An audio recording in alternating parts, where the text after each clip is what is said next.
So good afternoon, everybody. Welcome to this Bureau of Justice Assistance webinar on facilitating organizational change.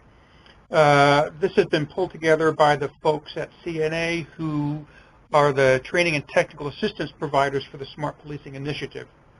I'm Chip Coldren. I'm Director of Training and Technical Assistance for the Smart Policing Initiative, and our friend and colleague Brenda Bond is going to present this webinar in just a few minutes. I need to say a few things and then I'll turn it over to her. I think many of you know that this webinar is supported by the Bureau of Justice Assistance, who we work with very closely on all things related to smart policing. I don't know if Kate McNamee has made it onto the line yet, but I think she'll be here at some point from BJA. And this is one of a series of webinars that we have presented. The ones that we've presented in the past have been recorded and can be found on the Smart Policing website. I need to stress a couple things. We do record the webinars, so just be aware of that if you speak up or if you participate in the chat room. If there's something that you want to say or a question that you want to get across and we don't have time for you to do it verbally, please feel free to use the chat room to ask your questions or make your comments. We preserve that information as well, and if there's a question that you have that is not answered during the webinar, we will follow up and answer that question for you. You will see that several times during the presentation we have a stop and think where we actually invite and encourage participation, so please take part in that when the time comes. And we will send an evaluation of this webinar out after the fact, and I always encourage you to complete those evaluations. I want to just make a special thanks for a brief moment to Vivian Chu and Zoe Thorkelson at CNA, who kind of work hard behind the scenes to pull these webinars together and run this technology. Thank you both very much. I want to thank Brenda Bond, who is a subject matter expert with the Smart Policing Initiative and the research partner at the Lowell Smart Policing Initiative. She's from Suffolk University. I think I'm correct in congratulating her that she recently attained tenure, right, Brenda? Yes, I did. Thank you. Good for you. Thank you. And she's one of our organizational change gurus on the project here, so I'm really glad that she found the time and took the time to put together what I think you'll find to be a very informative presentation. I want to make a brief thanks to several of our smart policing sites that have volunteered to work with Brenda on this and participate toward the end, from Boston, Columbia, South Carolina, Lowell, Massachusetts, and Michigan State Police. So with that, Brenda, I'm going to turn it over to you, and thank you again for putting this together. Thank you very much, Chip, and welcome to everybody. I'm really delighted to be here, and I'm so glad to see so many people from so many different organizations and locations here today. I want to just echo a few of the things that Chip said about thanking Zoe and Vivian and the folks at CNA, Chip, and many others, and our hosts at BJA who have really helped to sort of develop this webinar. So while I appreciate that Chip has recognized me as the organizational change guru, I really feel like it's a product that comes from many different conversations and contributions from a lot of people. And I also want to say that I feel like the value of this kind of forum and conversation is so great, and I expect and hope to learn just as much as you in this process. So I want to thank everybody and welcome everybody here today. So I'm looking forward to a very valuable conversation and an exchange of ideas. We've been working on the idea of an organizational change webinar for some time, mostly because many of us who are engaged in change really feel the need to talk about our experiences, to learn from others, and to try to identify new and interesting and effective ways to engage in change in the organizations that we're involved in. What I've done is tried to bring together research and experience from policing and other in private business practices as well. So as Chip says, I've been involved in SPI for just about 3 years in Lowell, Massachusetts, and I've been a subject matter recently working with a couple of different sites but I've been working on sort of organizational change in policing for just about 20 years now, and so I feel like I have had a lot of positive and negative experiences. So hopefully that will be helpful to our conversation today. So what I would like to do today is to basically just offer insights and ideas into effective organizational change. I'll talk briefly about what triggers change and the various types of change, just to give us a sense so we're sort of all working on the same page. These kinds of foundational ideas are really important to consider in the introduction and the management of change. So we'll spend a lot of time talking about the challenges that can arise when we are interested in introducing change, and mostly talk about some ideas about how to facilitate change.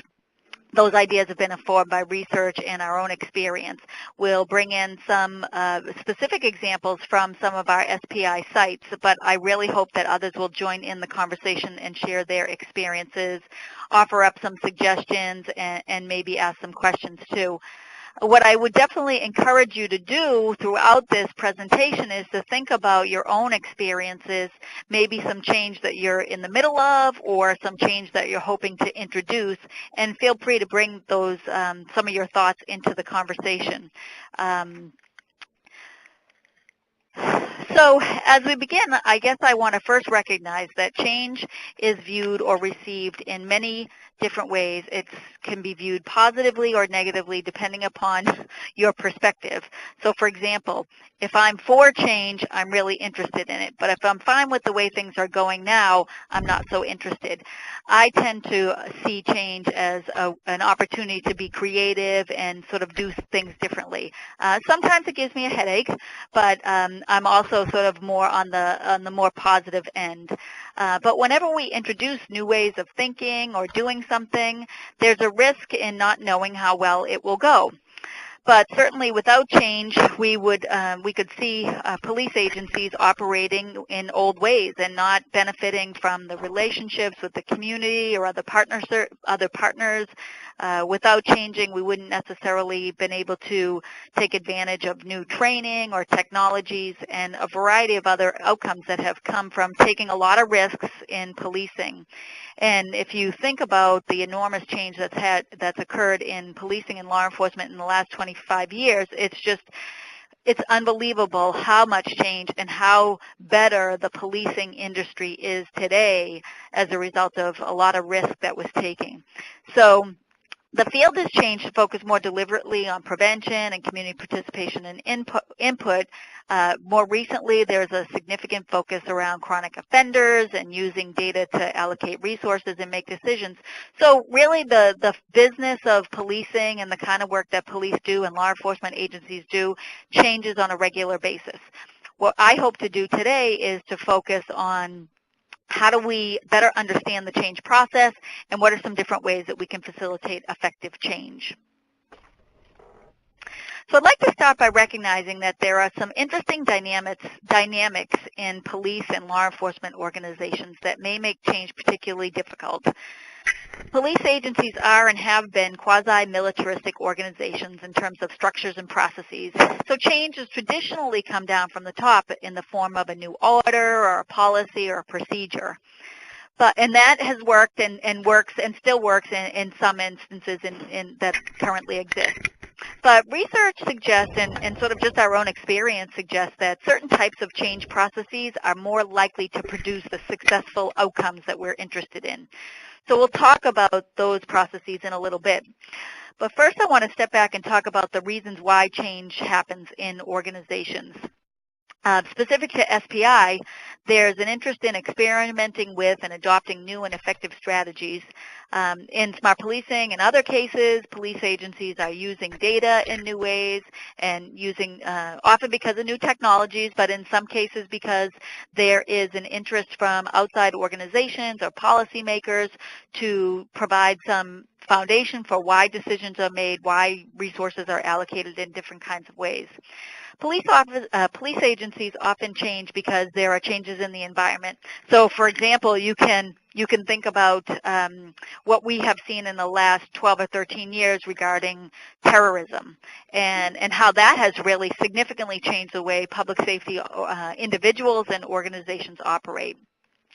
Also, you can see police in a lot of communities who are serving as facilitators of change. And in some cases, they try to get out in front of change rather than being subjective to pressures from others. So those are opportunistic organizations that are really looking to try to change before change is forced upon them. In many ways, change happens because there are partners who are interested in working with police agencies, so new partnerships, whether it's between researchers or other agencies. And just generally, there may be new leaders or individuals in the organization who are really interested in moving beyond the status quo and shaking things up. Overall, I would suggest that we generally agree that the changes that have occurred in policing in the last 25, 30 years have been positive and of great benefit to the field of policing. But change is not easy, and all of those things have certainly come with some interesting experiences for individuals and organizations, some real growing pains. So I think if we shift the way we think and talk about change and reflect on those positive benefits and bring more people into the process, then our change efforts are more likely to be successful and be sustainable. And we'll talk a little bit more about that in a few minutes. So I want to do a quick review of different types of change. And looking at change in these ways can really help us direct the change process and tackle the kinds of challenges that are bound to come up along the way. Despite these neat-looking categories, organizational change is multidimensional, and these categories can certainly overlap and can be dynamic. So, for example, I can think about community policing as a concept that was really big and revolutionary. It really changed. It transformed the field in so many ways. But many of the small incremental changes and practices that sort of make up community policing were sort of over time and more episodic. There were maybe some incremental changes that occurred. And so those two, that example of community policing really reflects what we mean about revolutionary and evolutionary change. Evolutionary change tends to be the kinds of small steps and small changes that don't necessarily change organizational structures, but maybe make adjustments. I think about I've been involved in a lot of sort of the implementation of CompStat type meetings or problem-solving meetings like that. And sometimes the changes that have occurred to that have been small incremental changes that have really not changed the structure of the organization, but just the way that some people sort of think about and talk about different kinds of issues.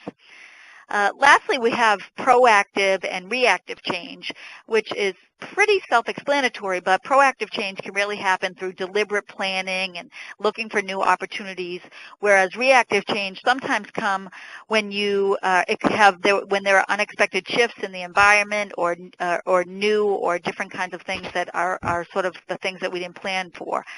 This kind of change I see happening actually right now with how police and others are trying to deal with the growing prescription drug problem among young people, and so trying to really sort of react to what's happening and maybe get ahead of increases in that area. So these different kinds of change are helpful just in terms of how do we understand change and how do we manage change. And so we can put our ideas into these different categories so that we can sort of inform our change process. But it's important to know that in change, we're imagining or introducing new processes and practices. We're changing expectations about behaviors and outcomes. And this can produce a significant amount of stress for those people or individuals or groups who maybe are not as comfortable with change. So I want to talk a little bit about stress and what happens along the way to change. So when we introduce new ideas or way of operating, we should prepare for the different kinds of challenges that might come up. And these they change according to different circumstances. But in general, we should care about them because they really can have an effect on the success of our change work. So research in many fields, including policing, highlights resistance in particular as a reaction to change. And I want to focus on resistance because it's probably the most common challenge that change initiators experience. The good news is that if we understand change processes and how and why people resist change, we can design a process that minimizes or addresses this resistance.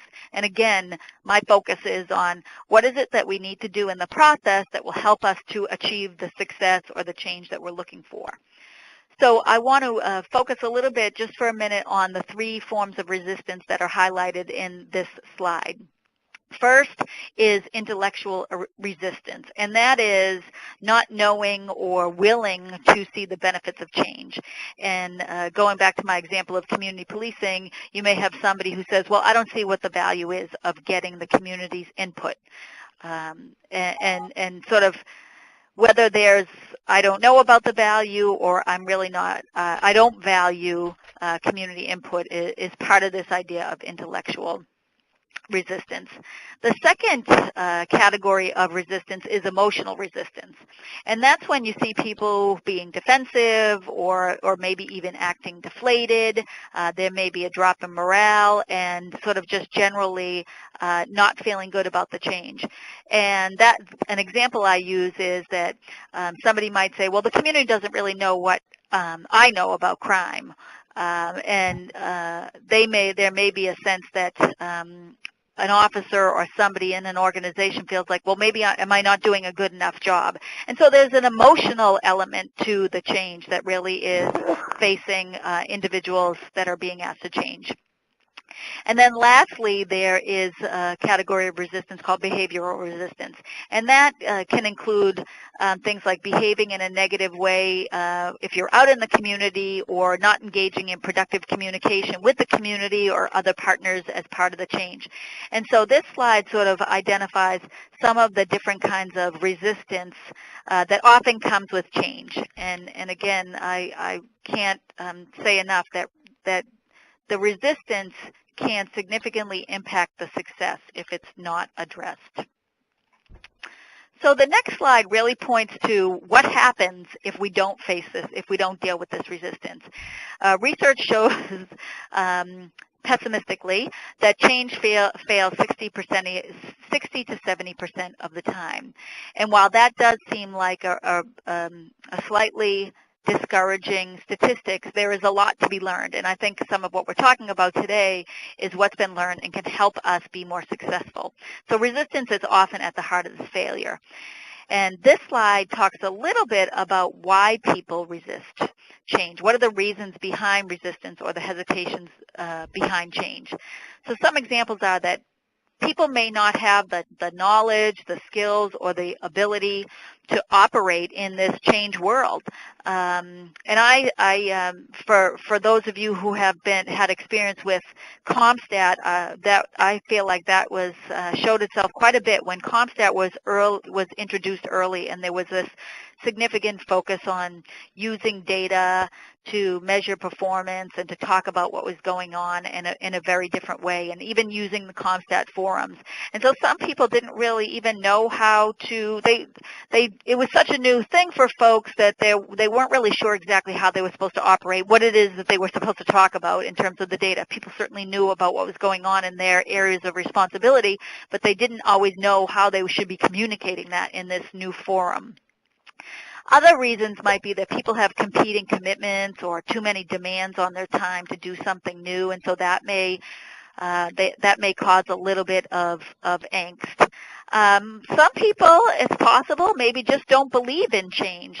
There may be a misalignment between their values, what the organization is interested in, and what the change is. And I can certainly think back to when community policing was first introduced, and there was just a real disconnect between whether or not people felt like that was the right way to go. Lastly, asking people to change the way they do things can certainly cause distress. And for folks who have been in their positions or in their jobs or organizations for a very long time doing things a certain way, change can be distressful. So there are a lot of reasons that sort of cause angst in the change process. But I might take a leap of faith and suggest that in traditional quasi-militaristic organizations like law enforcement organizations, we haven't sort of integrated these ideas of paying attention to sort of these emotional, intellectual, and human processes. But I think, and the research suggests that these kinds of dynamics can get in the way. And if we pay a little bit of attention to them and use the research to inform what we're doing and use our experiences about what's worked, then we can get closer to success. But I want, before we sort of move on to another our first stop and think, excuse me, what I want to do is present one more way to think about change and how people react. There are some who suggest that the stages of change can be looked at similarly to the reaction and behaviors of those who are in the grieving process. So at first glance, you might think, oh, this is interesting and unusual, but for those who are on the receiving end of change, they can really see it as a loss. So for example, when the status quo is disrupted, people may react by denying that the change is happening. Folks can become angry and fearful of a new way of life, and it's just a very, very uncomfortable, disconcerting sense of being when someone is being asked to do something very different.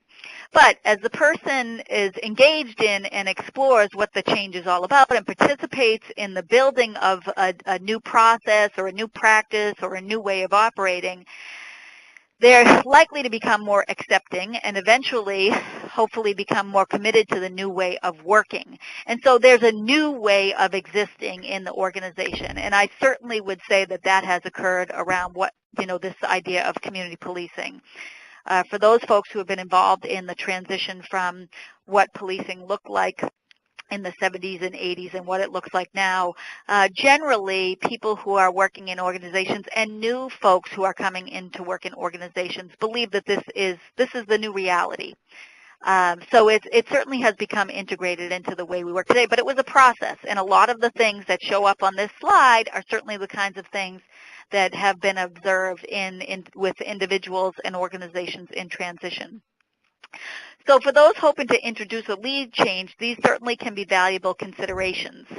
And again, these kinds of perspectives focus mostly around how it is we think about people and the change process in a very different way than what has traditionally been used by police organizations.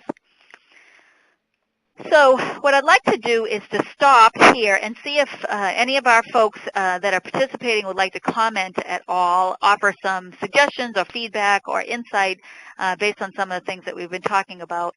Later in the presentation, we will have specific comments from some of our SPI sites, but more generally, I'd love anybody that's got something on their mind to talk for a minute or so about the types of change they might be engaging in or what kinds of experiences they're happening in the change process.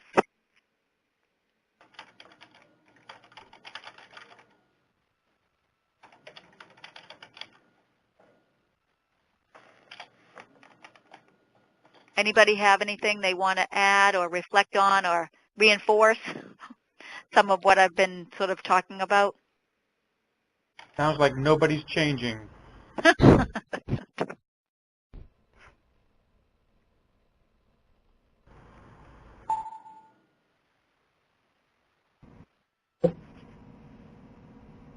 Hello?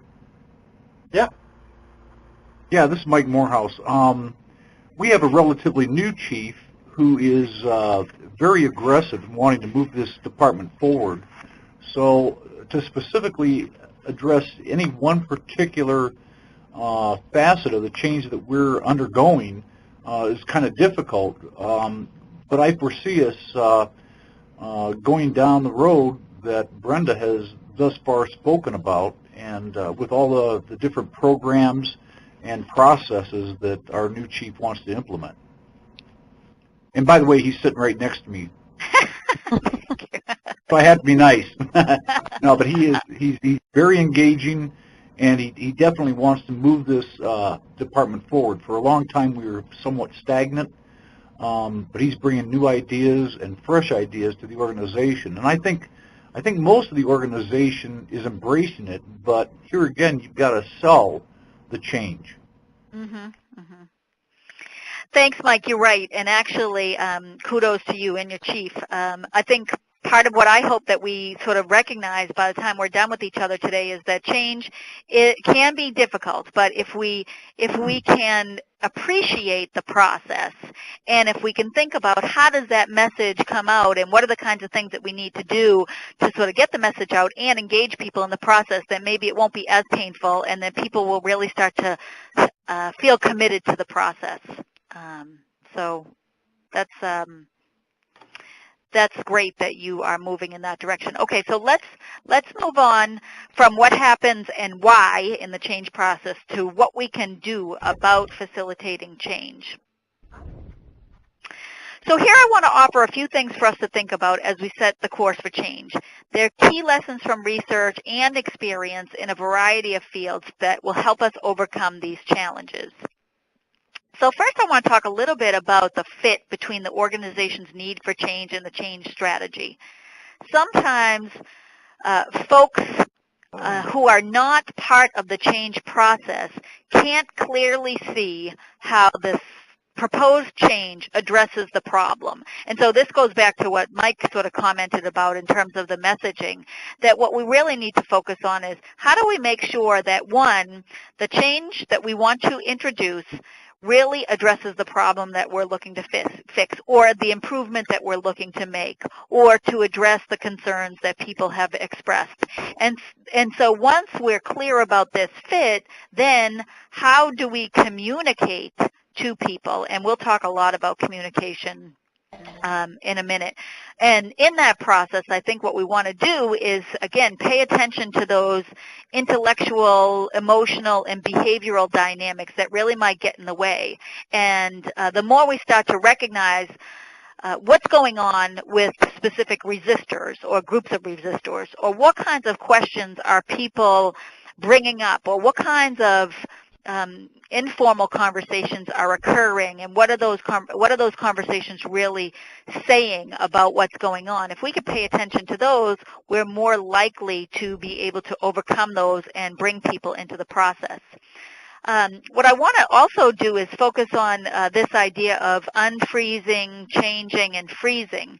And this is actually a term, concept that was introduced by a psychologist in the 40s who was studying dynamics around change, human dynamics around change. But the idea is that if we're introducing change, and it might be a change in a policy, it might be a change in a procedure, it may be real formal or less formal, but what we really want to do is say, well, what are we currently doing now? We need to unfreeze that. We want to then introduce the change, and then if it works and we feel like it has accomplished what we want, we really want to freeze it. And the freezing is the institutionalization piece, which I think that we need to get better at. Sometimes we introduce change, we have opportunities through different programs or different partnerships to introduce change, but we are not as good as institutionalizing change as we could be, I think, and we'll talk a little bit more about that. Lastly, I want to focus on these last two aspects, the common attributes of most change processes.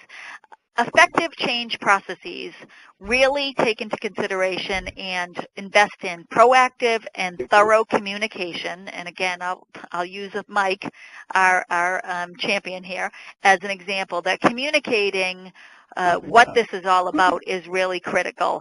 And then also engaging people. And so one of the things that we all need to think about is relative to the different kinds of change processes that we want to introduce, who needs to be a part of that? Are those internal folks? Are they external folks? If it's organizational change, there may be different groups within the organization that need to be part of that process. If there's a change that really involves external groups or partners or individuals, how will you engage them in the process? So part of what you want to be thinking about is, who is involved in, can impact, or will be impacted by the change, and then how do you engage them in that process. So the next several slides that we'll look at focus on an effective model for change that is based on these specific elements. What I want to start by, when I introduce this, what I want to say is that there are a lot of different models for change. Sometimes we follow formal models, sometimes we just engage in change as it comes. But what the research suggests is that there are specific steps that you can take to help you or to increase your likelihood of being successful in that change.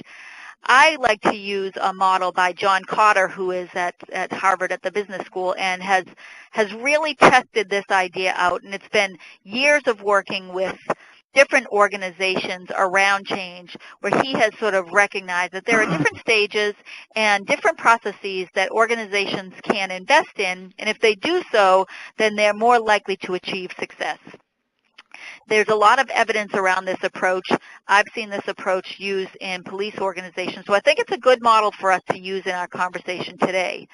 What I'd like to do is briefly go through this specific process, these steps, using an example from policing, and I would encourage you to do something similar. So again, if you have something that you are thinking about introducing in terms of change, or you may be currently going through it, what you could do is walk through this model and say, well, how well are we doing this, or are we doing this? So that's what I'd like to do here. What I'd like to do is ground this change process in an example of introducing and using hotspots policing as the change of interest. So the idea is to move an organization from a more general patrol, general sort of broad geographic patrol strategy, deploying our resources across the city, to an approach that really focuses on concentrated crime hotspots. So hopefully that will help you think about your experience and the kinds of things that you can do. So the first step in introducing change, according to this model, is to create a sense of urgency around the issue that you are looking to affect with change. So if we were thinking about moving from a traditional, broader geographic allocation of our patrol resources to some focus on crime hotspots, what I would want to do is to focus attention around specific locations that show through data that there are concentrations of crime in that area. Try to use the data to say, these locations are chronic issues. We really need to be refocusing the way that we patrol these areas and try to address crime in these areas. We need to improve our work focused specifically around crime hotspots. So there has to be sort of this, right now is the time to do this, and this is the why. This is why we need to do it. And we can do that in a way that is proactive. We can look at data or look at the problems that we face in organizations differently and create a sense of urgency around it. The next step in the process, which is really critical and reinforces what I think is a theme for this conversation, is building a team to help, a guiding team to help this change process. So for example, if there was an interest in changing the way that we approach crime to focusing on crime hotspots, we have to figure out, well, how do we actually go about that so that we are successful in that change process? What Cotter says, and I know from my own experience working with police agencies, creating a working group or core group of individuals who come from different parts of the organization, who have different knowledge, skills, and abilities to help problem solve, not just what do we know about this problem, but what are the best ways to respond to this problem, what are the kinds of changes that need to occur. So you could think about this in terms of going through the SARA process, and most of you are probably familiar with SARA, but the scanning, the analysis, the response, and the assessment phase. What we want to do is find a group of individuals who are either impacted by or can impact this issue and bring them together to problem solve, to create opportunities for this group to share and collaborate on how do we introduce this change. I think what's really important here is to think about not just individuals who may seem on the surface to be the typical folks you might involve, sort of the champions or the people that are on the team, or maybe they might be the person who's in charge of operations or patrol, but there may be others. You may think about others who could be some of those resistors. In some places, it could be members of the unions, or it could be analysts or people who are in community relations or community liaisons. But part of the idea here is to get a cross-functional group of people who can really bring their knowledge, skills, and abilities to the table to facilitate and guide this change process. This is where we start to sort of think about participation, broadening participation. Remember that the folks that are on this team are connected to other people in the organization that can help to facilitate change, to communicate change. So the next step is to identify a vision and articulate that vision. What is it that we're trying to do? If we move to a hotspot policing strategy, what is it that we're trying to do? We're trying to decrease crime and disorder in chronic hotspots using police and other resources. We want to be very clear about what that is and make sure that we then communicate that as part of letting people know what's happening around the change. And we want to communicate this in a variety of ways. You might do it through daily bulletins. You might do it through roll call. You might do it in different kinds of meetings. You might, how do we get this information and communicate it out to officers in the field, or, you know, you might have people located in different places in your jurisdiction. So an important step, once you articulate what this vision is, you want to be able to communicate it. The more we communicate and engage people and gather feedback from people and gather input, the more likely we are to get buy-in from folks. The next important stage is empowering others or enabling others to act. And what that means is giving people the ability to make decisions, try new things, deploy in new ways, do something different. Officers, you know, from my own experience, and I've been involved in a lot of organizational change in police agencies, people at the top of the organization know a lot. People out in the field know just as much, if not more, about what's happening out there. And so to really engage them and give them the ability to try to fix the kinds of problems that they see, or introduce new ways of doing things to try to achieve those goals and achieve that vision, is a really effective way to empower people and to really bring them on board. That doesn't mean that we have to give up accountability in any way. We can still hold people accountable for certain kinds of outcomes, but engaging them in that process is more likely to facilitate success in change. The next step we want to do is we want to recognize that that maybe as you move along in this change process, there are certain milestones that you've achieved, and you want to promote those accomplishments and make sure that people are recognized for those short-term wins. It may be, if you're focused on specific hotspot areas, that you want to recognize and promote neighborhood cleanups, or maybe you received grant awards to deal with a hotspot. These different kinds of small wins are really important for helping people see that the change is making a difference, and that this type of process can really help the individuals and help the organizations. And then lastly, what we don't want to do is give up. We don't let up. What you really, and this sort of goes back to my point about institutionalization and sustainability.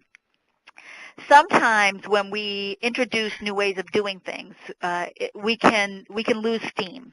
Everybody's all really gung-ho at the beginning, and then people get together, and because a change process really does require participation and communication on a regular basis, on a consistent basis, and it's a lot of hard work, sometimes people lose steam. What we don't want to do is let up. We really want to figure out, how do we find out what works?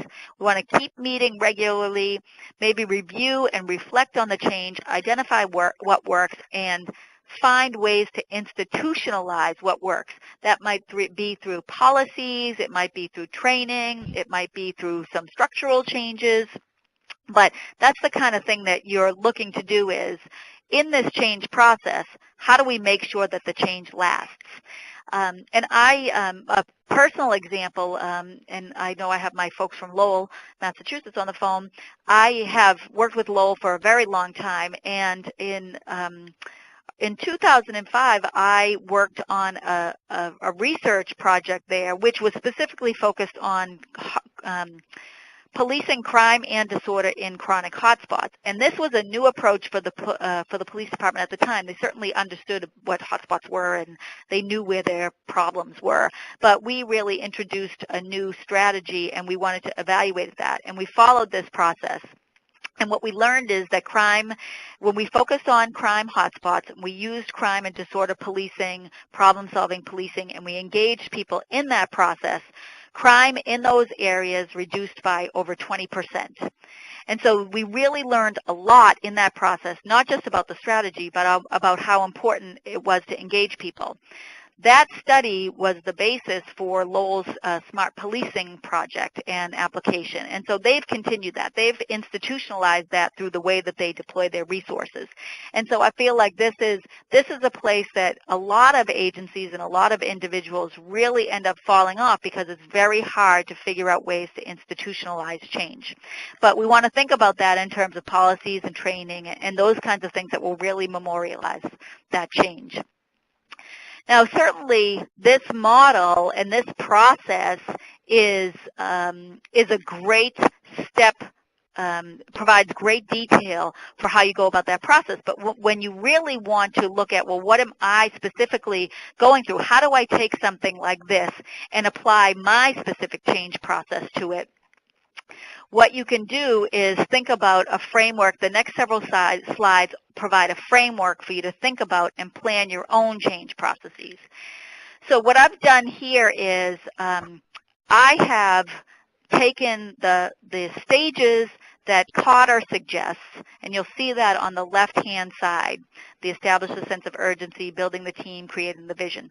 What I've done across the top of the table is to highlight specific areas within the organization that you can think about in that process. So, for example, if you want to establish a sense of urgency, like how do we get people motivated, and how do we create that spark around change that we really feel like is needed in order to get people moving? Part of what you want to do is think about the structural aspects of the organization. How are resources used to address crime and hotspots? How do we use data? So what is it around the structural aspects of your organization that can help you, or the approach that you can use to affect change? What about the human resources? And that's where we get into who is it that we need to talk to that would best understand this problem. Certainly, we all know that there are political dimensions to the work that we do, and I'm sort of referring to the big P and the little p. There are outside political dimensions, but there are also internal political dimensions. And we know that if we pay attention to these kinds of things, we are more likely to be proactive about how we engage in change. And then certainly there are symbolic or organizational cultural elements to change that could be helpful that we could think about. So I won't go through the next 3 slides that offer some real specific details, but what I will do is show you, does everybody see this new picture? Yep. Okay, so what this does is it pulls together that first slide, which sort of shows you the building blocks from the model, and it mirrors the specific details of the process on the right. And this is a lot. I realize there's a lot here. What I really wanted to do is to give you something to take away so that you could take what I have constructed, the example that I have constructed here, in terms of how do I take these stages of change, and how do I look at that in terms of these dynamics of my organization, the structure of my organization, the human resource elements of my organization, the political aspect of the work that we do, and then the cultural aspect. So this slide is just a way to present that. And if I go back to these 3 slides, slides 12, 13, and 14, I add some details and depth based on this idea of hotspot policing. It is it's a structure for you to use to think about how can I take my change, whatever it may be, whether it's hotspot policing, whether it's some kind of crime analysis function, maybe it's working with targeted offenders, whatever it might be, you can use this as a framework to help you think, about all of the different pieces. Again, I realize there's a lot here, but the idea is not to cover it right now, but to use that as a way, something for you to take away and say, okay, so what can I do with this in terms of what I'm trying to do? So what I'd like to do now, actually, is before we get into sort of a larger conversation, what I'd like to do is ask my collaborators from Boston and Columbia, Lowell, and Michigan if they would just talk briefly about their experiences.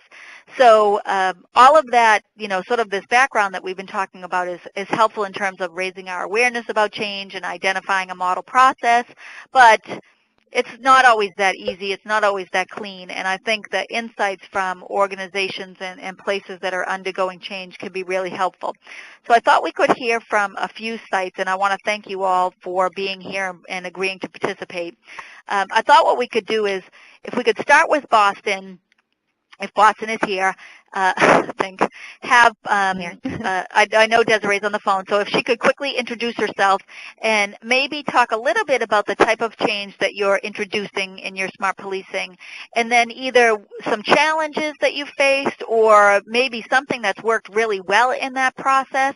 And so if we could do that for each of the sites, and then we could, I think, learn a little bit more about all of this background before we get into sort of a more open conversation. Hi, Brenda? Yes. Okay, you can hear me. Yes, thank you. My name is Desiree Dussault. I'm a policy analyst in the Commissioner's Office at Boston Police Department. I'm also the project coordinator for the Smart Policing Initiative.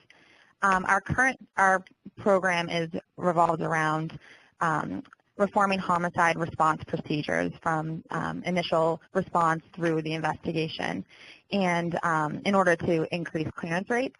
And it began as that being our objective, was just to increase the clearance rates. But as we became involved in the project, we realized that organizational change was really the focus. And some of the challenges that we initially encountered was the close-knit unit, the difficulty of the area of homicide, that it's very separate in the sense that that investigators really hold their cases to their own, and involves a lot of players, but it just isn't as public as some of our other operations. And there's several moving parts to it. So it began as framed underneath a grant, which we incorporated our commanders and the different people that would be making the larger decisions on how to move forward with this application. And we assumed that it was being delivered down to the lower level, and on the ground level, but because we weren't sure of the funding, there wasn't really an opportunity to ready the department.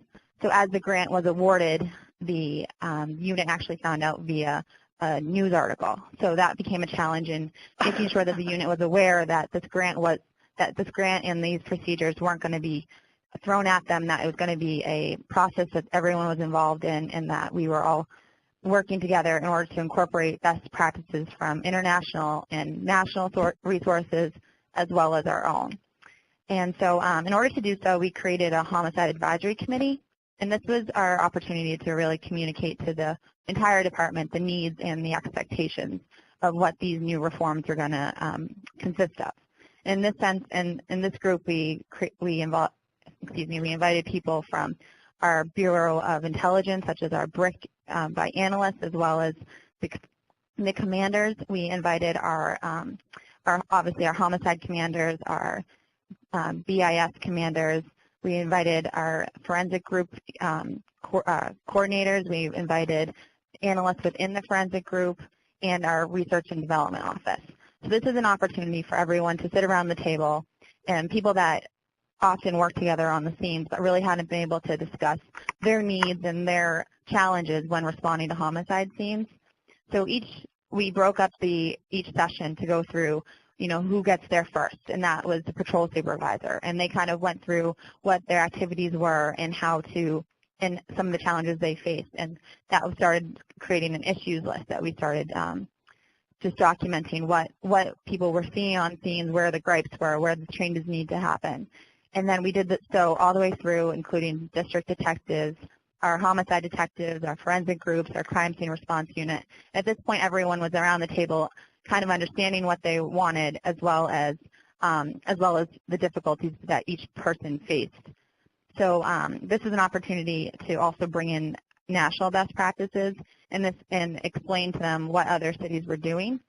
And so once we finished up the entire Homicide Advisory Committee group, people were able to go back to their units and kind of just communicate. And I think that's been a huge focus of this, is the importance of communication. And this was our ability to get to the ground level, incorporate everyone into these big changes, as well as communicate within their units. That sounds exactly like the kind of thing that I've experienced before in terms of, we really need to get people on board, and doing that, having some kind of advisory group sounds, and obviously in the research, it sounds like it really is making a difference.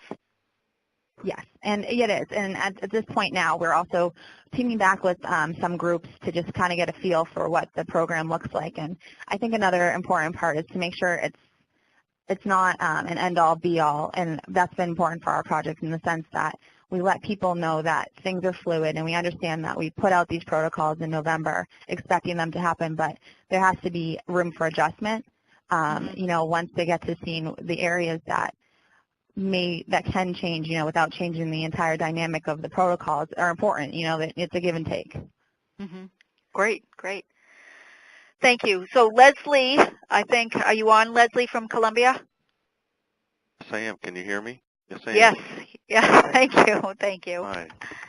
Well, hi. I'm Leslie Weiser. I'm the Assistant Chief of Police in Columbia, and we are a police department of about 407 officers, city of 130,000. We have 5 regions and 2 specialized, centralized divisions, and they pretty much operated as 7 tribes.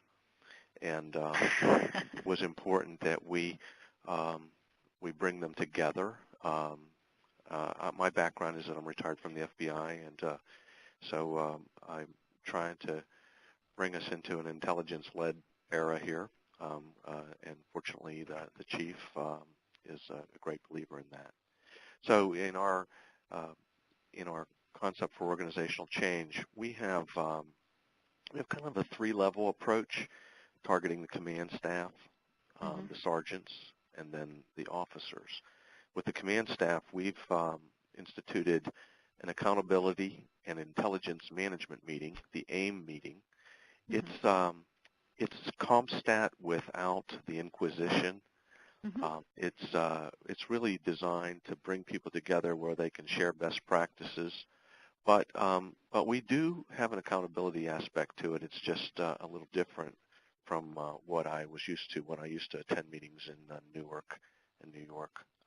What I saw there, we're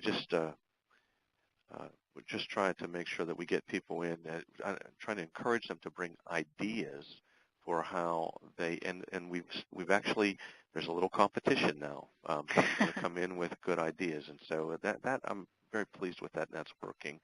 On the accountability side, we talk about chronic offenders and hotspots, and we are holding them accountable for going out and having their folks make contact with chronic offenders, because we have a real problem about repeat offenders who are on bond right now, and so we're trying to just reach out and touch folks.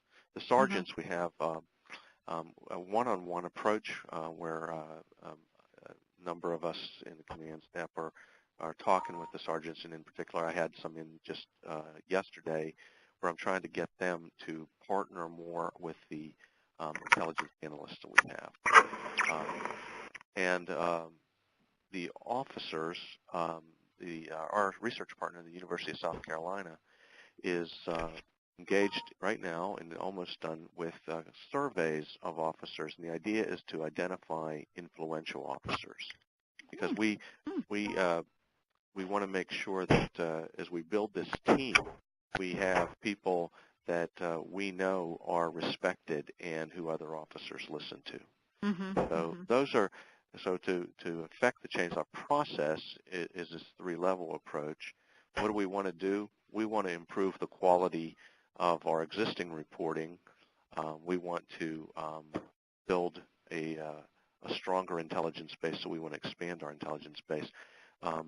So we're going to use education and training to make our field interview reports better and increase quality but also quantity of those. And that's why we in the AIM meeting, so we tie this to the AIM meeting by encouraging and requiring more field interviews, make our incident reports better and our information reports better so that we have better data inside our records management system.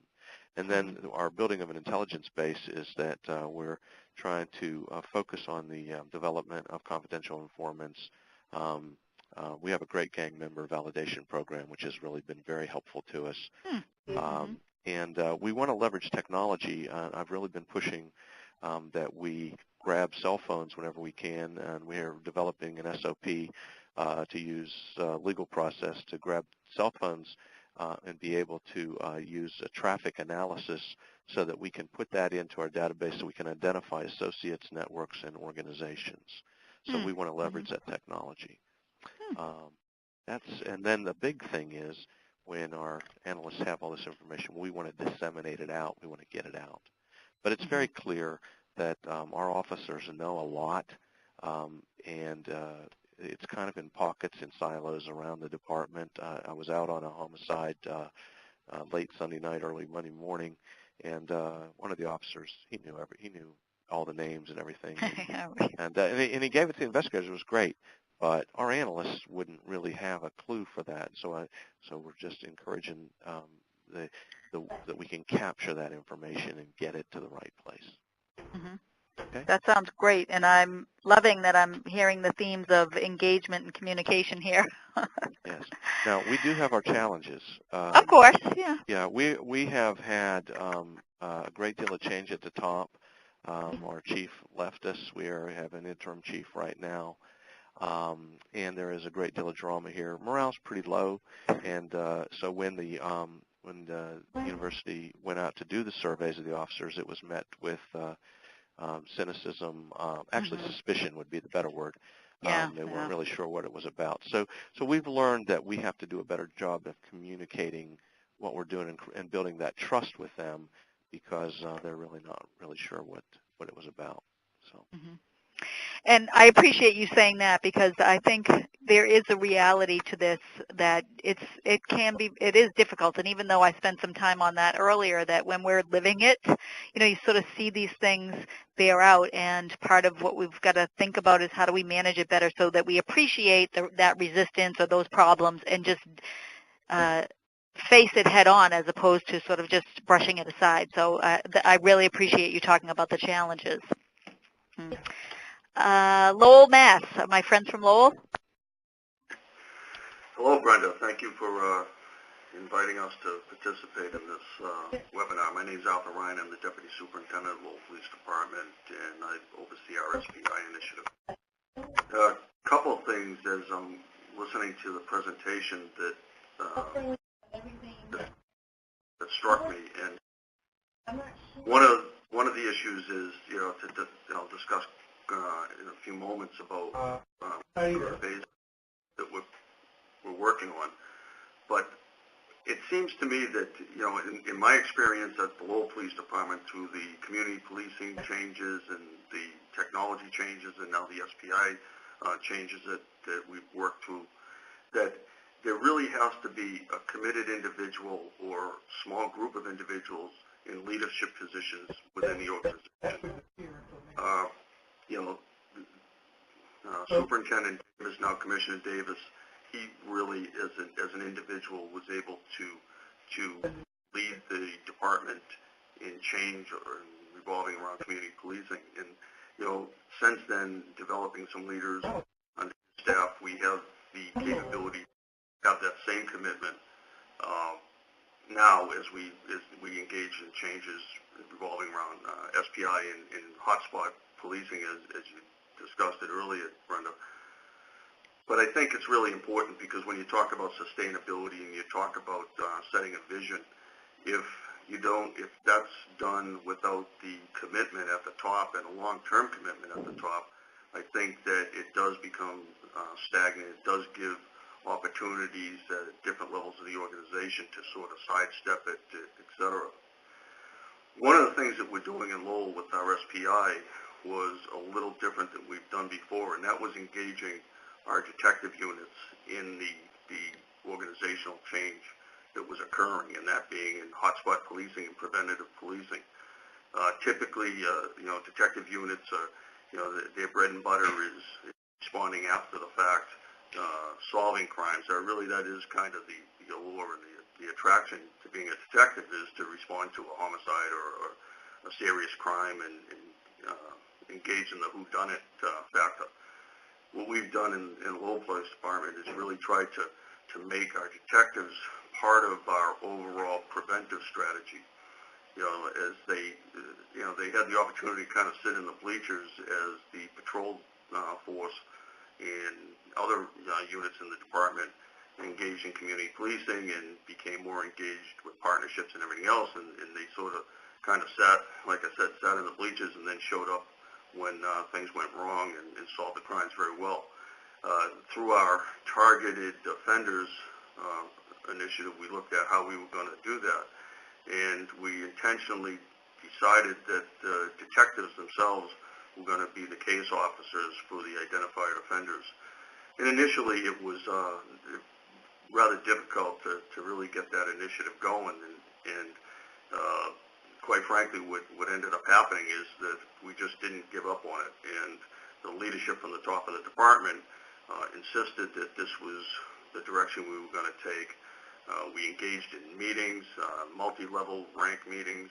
We included detectives in meetings in regards to our SPI initiatives that weren't directly involved in them.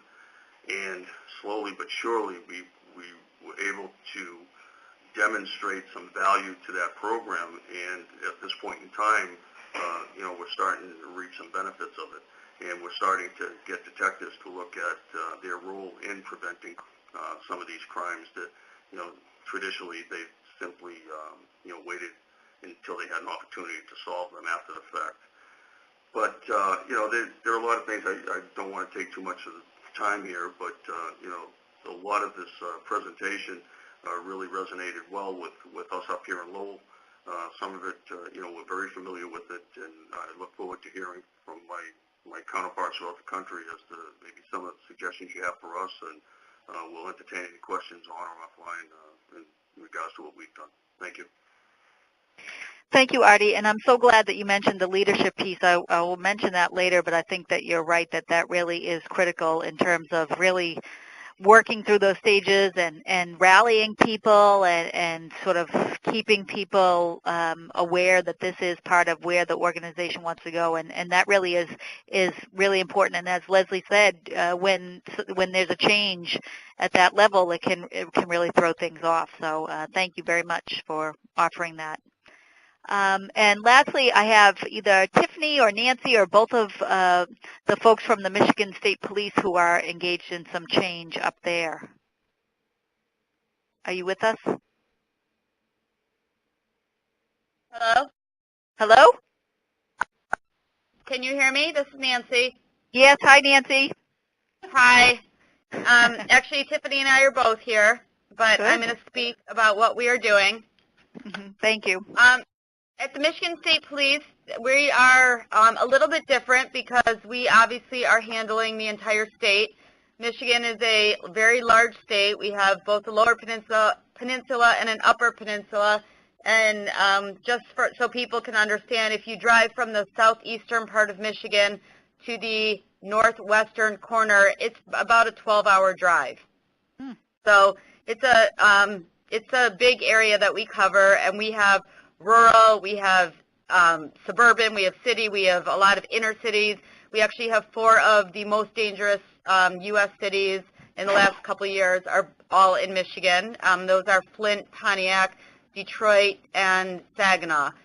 So we've been dealing with a lot of different issues. One of the things that has been very difficult for us in this is just that, dealing with the different jurisdictions. In our Upper Peninsula, obviously they see a lot of different issues than we see in the city of Detroit or Flint or Pontiac or Saginaw. So for us to come up with a strategy or an initiative that we are going to deal with. It just doesn't work for us. So we are looking at it more from the full agency, exactly what can we do. One of the things that we have done is it's a dashboard, and it's through our Criminal Justice Information Center, and obviously, we are a partner with them on that. And it really is to display data, to show our post commanders, we have 29 posts throughout the state, to show them, on any given day, what crime is actually occurring in their jurisdiction, what's going on.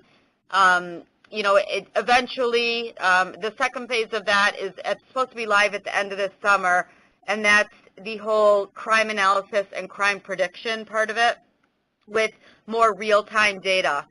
Right now, it's just covering MSP, but the hope is that if we have the crime data for the locals as well, that we can include them in some of our dashboard so that they can share in that. It includes crime mapping, and we also have a tab on there for DDAX, which is also something that we've rolled out as part of our smart policing. We started it for the 4 violent cities, and we've expanded it to a few others now. Also, we're kind of going in the more inner cities now. We haven't tried DDAX in any of our more rural areas yet, but eventually, we'd like to see how we can do something like that statewide. We also right now are engaging in a survey of our post commanders. We selected about 10 of them, and when we were looking at the Cotters, the information, the stages, we've really, I said to Tiffany, wow, we're actually kind of doing all of those. I was very happy to see that, but we have engaged about 10 post commanders, and we're asking them, what are some of the bigger crime problems in your area? What does the community think? What do you think? And then we're going to put those all together, and with our research partner, we're going to come up with some templates for, here are the problems, and here are ways to deal with it, because obviously in the different areas in Michigan, people are dealing with things both very similarly and very differently. So we want to get some of the best practices out there to everyone so that they're all doing it somewhat similarly as part of this, how do we really infiltrate this whole data-driven approach statewide. We also have a strategic plan for the state for MSP, which was rolled out about a couple years ago, was it? Or January? No, it was 6 months ago. And in that, there's a lot of strategies that deal with DDAX, evidence-based policing, community involvement, and that's been really, really important to our director and trying to really infiltrate that into the different areas of the department as well. Someone else mentioned that, having all the different silos working together, that's something that we are also really trying to kind of cross-contaminate the data we have in our Criminal Justice Information Center with our field Services Bureau and with the people that are at headquarters, kind of the backbone doing all of that work. We're really trying to get everyone to collaborate and work together with that data that everybody has. So the other thing is we have a lot of agencies in the state that have kind of disbanded that are, for budget reasons, for whatever reasons, and our troopers have gone into those cities, mostly cities, AKA Detroit and Flint and Saginaw, and really, tried to go in with the hotspot approach, with the directed patrols approach, using DDAX so that we're not just going in, saying, okay, we'll do what we think we should do. We know exactly what's going on, where the data is, and what we should be doing, and that seems to have really been working well, and there's also a huge community engagement portion of that. We have community service troopers around the state. They've all been trained in all of this as well. We've had statewide training, and they've been helping with the troopers that are on the road, as well as we have crime analysts in those cities also. Mm-hmm. That's kind of where we are in Michigan. You have a lot on your hands out there. Yes, we do. And I wanted to sort of, as you were talking, Nancy, I was thinking, first of all, just how complex the issues are that agencies are facing. So whether you're in Michigan or Lowell or Columbia or Boston, that are really taking on some very complex kinds of issues. But also, just I think for me, some of what I'm hearing from these sort of stories are just, really the importance of tailoring the change and the work. And given that you, Nancy, are sort of thinking about a statewide context and that kind of issue versus some folks who are thinking about a city or a smaller geographical area or maybe a large geographical area that's more rural, I mean, it's really important that we think about these contextual issues, and I'll go back to those 3 slides with all the details. That's where a model like that can be really helpful, because you can think about what is it about our place, our organization, our community, and what do I know about the structure or the human relations piece or the human resources piece or the political piece or the cultural piece. That's really important. The other thing that I wanted to pick up on is that Nancy mentioned this issue about budgets, and somebody else actually had mentioned that in the chat room, that sometimes budgets and the changing budgets and the changing financial a lot of times really does push change, and that adds a different kind of pressure to what we have to do and how we have to go about things, because a lot of times, as somebody had mentioned in the chat room, that there is, a lot of programs get taken off the table because of budgets, and so that requires a very different way of operating, and it certainly requires a lot of communication to the community or to your partners when those kinds of programs are getting chopped. So I think, in many ways, it sounds like a lot of folks are doing the kinds of things that we've been talking about, and certainly are facing the kinds of challenges that we've been talking about, but also recognizing the opportunity. So what I really appreciate about this is that we're really, in some ways, doing some good things, but we also recognize that we want to improve. So I know that that's what these folks have been doing, and I appreciate everybody from my Boston, Columbia, Lowell, and Michigan State group for sort of adding some specific examples. I guess what I'd love to do now is open up the discussion a little bit. We've got a little bit of time. If there are others who might want to offer some insights about their experiences, maybe some challenges they're still facing, or again, I'm always up for, what's really working for you that's helping you. So I'll just open it up to the group, and if anybody has anything else that you think would be helpful for the rest of us, please chime in.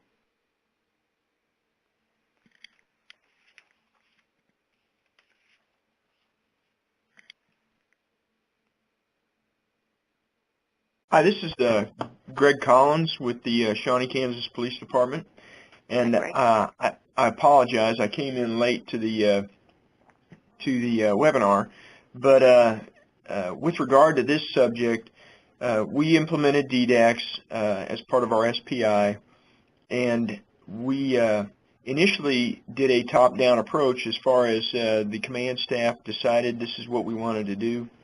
And it met with quite a bit of resistance among the officers who were out in the field and were having to implement this change of philosophy for us.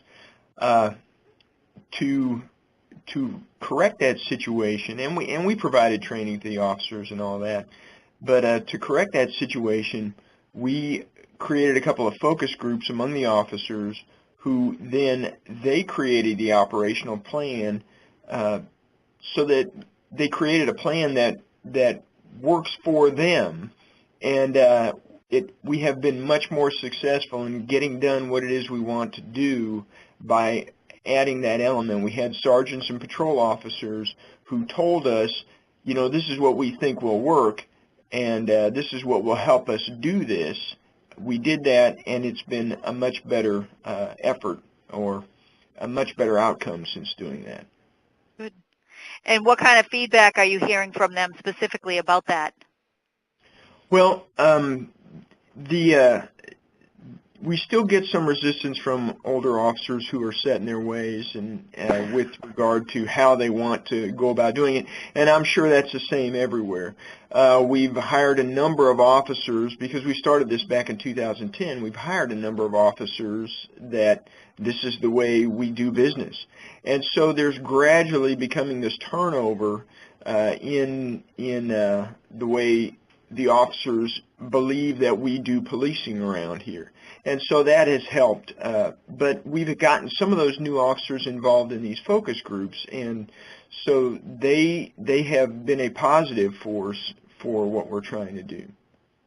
That's great. And I think that you make a really good point that for a lot of the changes that are being introduced around technology and data and all of these things, there are certain groups of people within the organization that expect this. And those are sort of some of the folks that you can bring into the mix. But even those resistors, you characterize them as sort of some of the old-timers. I think you said old-timers. Yeah. That's not my word. Those are not my words. But, there are folks from that group that we need to engage too, and maybe it's a different way, but I think, your example is a perfect kind of example of what people are experiencing. So thank you very much, Greg. Yes? This is Chip. I want to ask a question, actually. You and I have been involved in this game for a long time, and I bet you there's a number of people on the phone that have witnessed what this gentleman just described over and over and over again, where an organization basically decides to implement change from the top down, and they get the pushback, and they realize they have to go back and be more inclusive in how they do their planning and introduce the change. It seems like this is a lesson that is learned over and over and over again, sometimes in the same organization repeatedly. So what is it about organizations or about police organizations that makes this happen?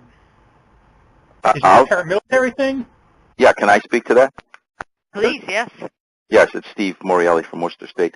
My sense is, and I love what I'm hearing, but my sense is it's because for most organizations for a long, long time, failure has not been an option and has always been slapped. And it sounds to me when you ask the worker bees, if you will, for ideas on improvements, and you allow them to go through the process and make mistakes and learn from those mistakes, then it eases that burden of just shut up, don't do anything, don't say anything, because you get slapped for trying something new. Mm-hmm. Interesting.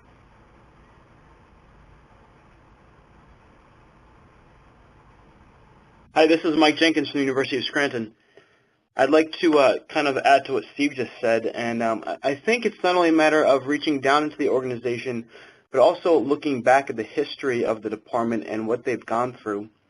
When I studied police departments in Boston, Newark, Milwaukee, and Los Angeles, one of the things I realized is that the change that these leaders were bringing to an organization from the top down were experiences that the department had before in the past. And it just so happened that the leaders that I studied were from outside the organization. And when I saw that, it reminded me of a 2010 article by Lou Dominic in which he studied entrepreneurial police leaders.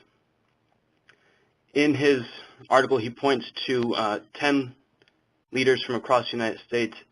And of those 10 entrepreneurial leaders, 9 of them were from outside the organization. So it's, I think it's important to keep a police department's experiences within their greater history. And also I think it's worth thinking about what the outside leader can bring to an organization. Very good. I think that's a great example too, because if we learn, we can learn so much, and we can really capitalize on the practice that people within the organization have had in introducing change. And I know that that's what we had observed up in Lowell when we first did this hotspot study. That was a very active study in terms of having people involved. And so when we then sort of transitioned a couple of years later into the SPI focus, people sort of knew, they're like, we know how to do this, we do this, and we've been successful at it, and those people had been through it. So I think that idea of sort of looking and studying the past is a really great way to think about how to introduce change and manage change. Any other stories?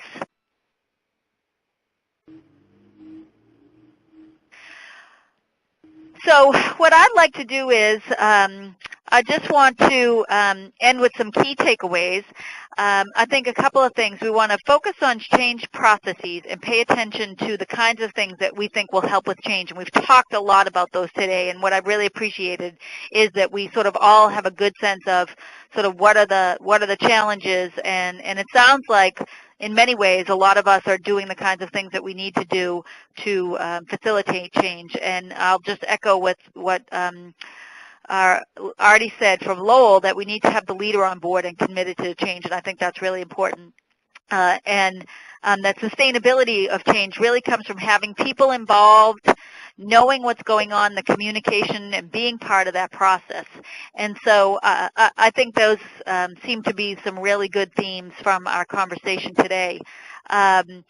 You know, I think we really need to remember that we're asking people to do things differently, and in many ways we may be asking them to change what they know or believe in. And these new ways of doing things, we should really consider these points, because I think that they can help individuals make transitions and contribute, because everybody's in this business to make a difference. And so to have people come along and help people come along, I think is what will help us get to those positive outcomes that we would like to achieve. I certainly want to thank everybody for taking their time today, and a special thanks to my CNA, BJA, and SPI partners in that process. We do plan to have an additional webinar, a follow-up webinar in the fall that is will probably be focused on something around measuring organizational change, and that's something I know a lot of us have been talking about, and some of us are really struggling with figuring out what are the best kinds of measures for organizational change. And so we will be crafting a webinar, and we hope that everybody will be back. And for those of you who maybe are doing some of those things, we'd love to hear from you and find a way to incorporate your stories into that webinar. So please stay tuned for details on that. Lastly, I've just included some additional resources, and I would ask other people to share if they can through CNA. Maybe we could get that out. But these are some resources that I have found to be very helpful in terms of thinking about understanding change. You know, facilitating change is so much to the change process that sometimes even individual meetings, we really need to craft them very carefully. And so I found some of these resources to be very helpful, and I'd love to have others share in that process. So again, I just want to thank everybody, and I really appreciate everybody's time, and I would love comments and suggestions about the value or ways to improve this webinar. And I guess maybe I'll hand it over to Chip for any final comments. Great. Thank you, Brenda. I thoroughly enjoyed this, I'll tell you that. So let me to thank everybody who joined in today. We've had good, strong participation, a great group on the phone. I believe Kate McNamee from BJA may have joined us. Kate, if you're here, I'll just give you a chance to say hello or goodbye or a few words if you want to. Okay. She might have come and gone by now. Hi, Chip. I'm here. Can you hear me? Oh, hi, Kate. Yeah, hi. Hi. Sorry Welcome. about that. That's all right. You'll get used to my technological mishaps as we form our working relationship. But good afternoon, everybody. And I just want to commend Brenda for the great presentation and for the sites joining us, both as presenters and observers/listeners. I think this is a hugely important topic. I think it's not particular to police departments. It's, believe it or not, federal agencies have our own change issues. So it was actually kind of interesting for me from that perspective as well to listen, to kind of nod my head when I hear kind of things that I recognize from my own work environment. But just a quick introduction of myself. I have taken over the Smart Policing initiative for Mike Medeiros upon his retirement, and it's just a thrill for me to be a part of this project. And so I look forward to working with all of you, and just really thank you for joining us this afternoon. This is one of BJ's best and most favorite portfolios, so I'm just honored to be a part of it. Good. Thank you. We'll keep it that way. Thank you, Kate. So very quickly, when Brenda says we're interested in comments about this webinar or other webinars, we're absolutely serious about this. When you get your evaluation, please pay attention to it. If you want to send any comments to us or suggestions to us, it's very simple. SPI@cna.org.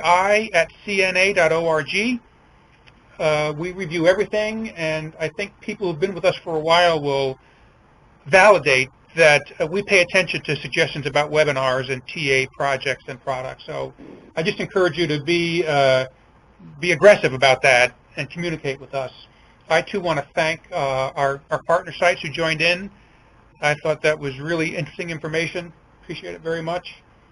So I think that's it for today. We've taken up just about all the time. Thank you, everybody, very much. Appreciate it.